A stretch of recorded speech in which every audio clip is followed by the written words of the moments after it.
So, I'll be honest, I got a little choked up watching this week's episode of Dr. Stone. You pretty much knew the direction this episode had to go, but just really getting more information and clarity on what happened when everything was turned to stone and how they started to rebuild civilization. We knew that the 100 Tales were going to be passed down as a way to teach the villagers how to live, but also as a clear message to Senku. And just really watching it play out and having a majority of this episode dedicated to the past, but getting moments where Senku literally cries because of how sad but happy he is that his father did something so pure for him. And it's revealed in the episode that they aren't blood related, so clearly his father adopted him in some way, either from a family member or just someone he knew, or maybe it was just an orphanage. But blood isn't what ties people together, it's the connection, and these two have the strongest father and son connection probably in anime period. I mean, there's not too many fathers who can, beat time and space to deliver a final message in the form of a gift that is, hey, I'm giving you these friends, these connections, that you won't be alone. Because he knows his son, he knows how smart his son is, but people is what's needed, as you can't survive this world without some form of connection, and that is so pure, it's so heartwarming, it's adorable, and it's quite tragic as well, because thousands and thousands of years, and they can't be together, but that message will live on. Like, I had a pretty good idea that, he wanted his son to come back to a village, something that he wouldn't completely have to restart from scratch, but to really see the absolute mile this man traveled to deliver something so wholesome, it kind of brings a tear to your eye alongside Senku. Only 5-ish minutes of this episode were dedicated to the present and just kind of, having fun, having a party, and finishing up the tales and people being kind of like, I don't understand how could people be in the sky, and are we related to Senku? And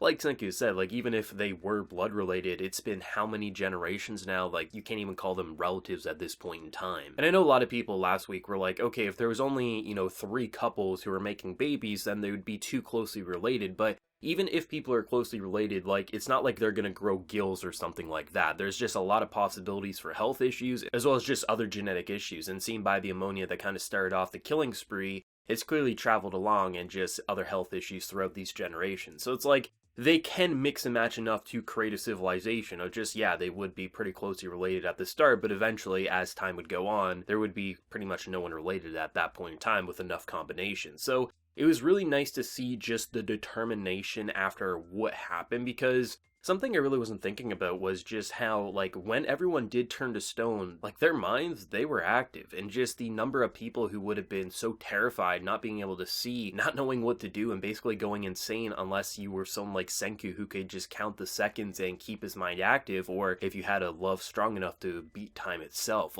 It's something that's absolutely terrifying, and to actually see the idea of what they went through to try to see, okay, let's land on Earth, the 3 people with the least amount to lose, let's see if we'll just get petrified when we land, or what's gonna happen, and then, oh shit, they crash landed upside down in the middle of an ocean.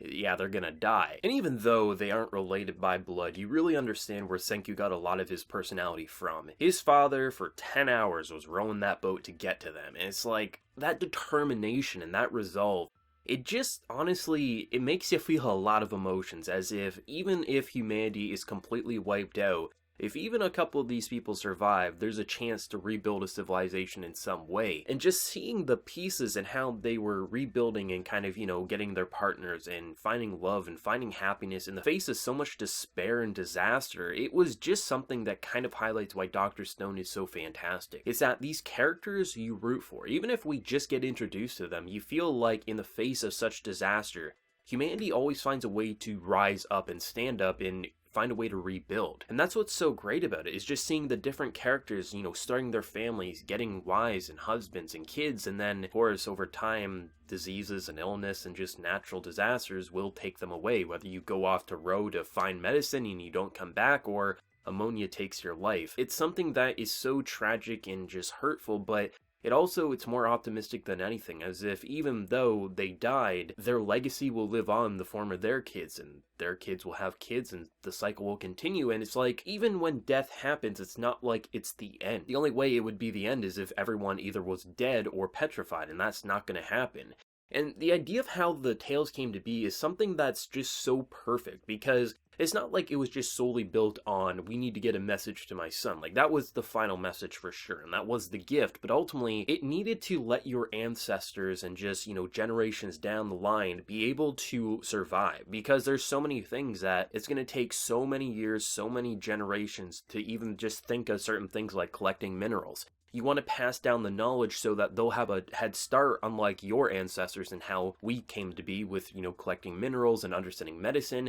And if Senku was to survive and wake up, basically he would be able to really crack the code on what these stories were really trying to tell. And it was actually pretty smart of them to make them into stories, because it would be a lot more interesting that in the back of your mind, without realizing it, you're learning about medicine, you're learning about not to fight big animals, things like that. It ultimately just lets you really feel like this is such an incredible man, someone that you really wish could have seen his son again, someone you really want to see continue to flourish. And I heard apparently the artist who draws the Dr. Stone manga is making a spin-off series where it follows their life. That actually sounds incredible. I'm glad they're making that, because it sounds pretty damn amazing, just based on the 2 episodes we got of watching them in space and kind of rebuilding civilization. Like, that's something you hope gets at least an OVA or something. It was just nice to see it kind of flourish, and just that final message. Like, you had an idea that the last tale would be something more directly connected to Senku, but you weren't sure the direction they would truly go with it. And I'm glad Senku cried. I'm glad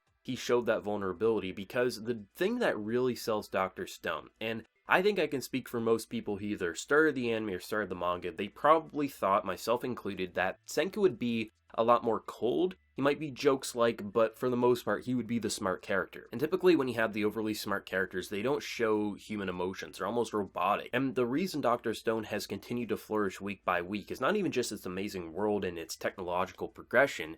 It's that Senku feels like a human. He feels like someone who actually cares and actually can show emotions, even if he may try to hide it from time to time. It really does feel to me as if Senku's someone you root for, not because he's smart, but because he's just a person with humanity's best interest in his heart, because he has a love for science, and that love will make the lives of everyone around him so much better. Dr. Stone, it kind of hit this point where I'm just so satisfied. I feel so complete with what we just saw, and learning that Tsukasa and his army is going to be marching towards the kingdom of science. It's like, let's do this. You're not worried. You're not shitting your pants because the big man's coming in to shake up your world. After everything that we just saw, after who now became the village chief, after the technology that we've invented, after the love of a father breaking time itself to deliver these connections to him, and so the village would be able to survive and that he really wouldn't have to start from scratch.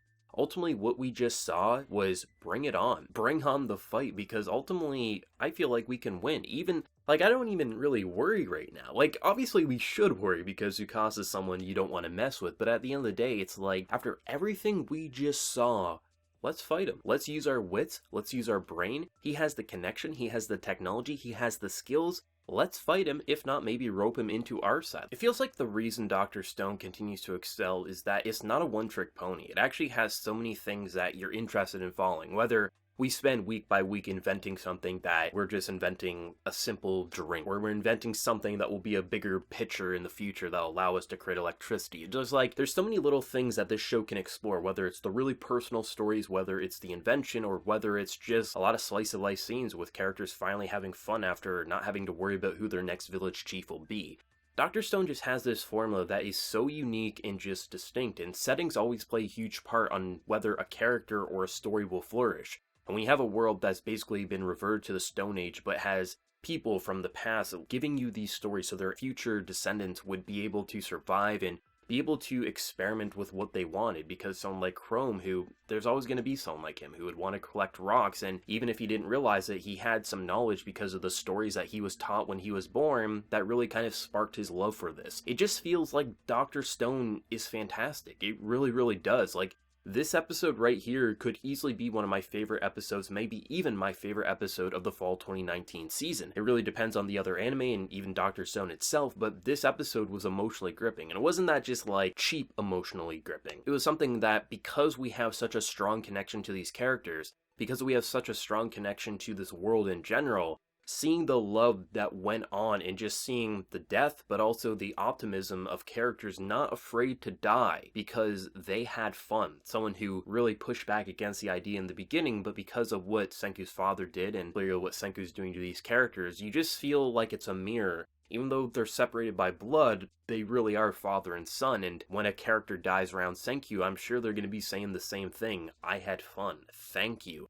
And Senku's going to be torn up trying to hide his emotions. But, like, that's what's so great about Dr. Stone, is that it doesn't feel cheap. It doesn't feel like cheats the viewer. It feels like it rewards the viewer, as if everything that we witness, when we get these emotions that are just so complex or wrapping up a bunch of feelings into one, it's like the reason that works is because week by week it's showed that it's more than just a smart kid rebuilding civilization. It's a human who you would think wouldn't show all these emotions, but really does. Dr. Stone just really gets better with time. It's like a stew. You let it sit in the flavors and really soak up the substance, and it's like, it just really continues to excel. It almost leaves me speechless. I just really enjoy this show, and I'm sure I'm not alone saying that, but for manga readers, anime originals, what did you think of this emotionally gripping episode? Was it your favorite episode like it was for me? Let me know down in the comment section below, and if you did enjoy this video, be sure to drop a like and also hit that subscribe button if you have been new. So until next time, everyone, please take care. Have a good one.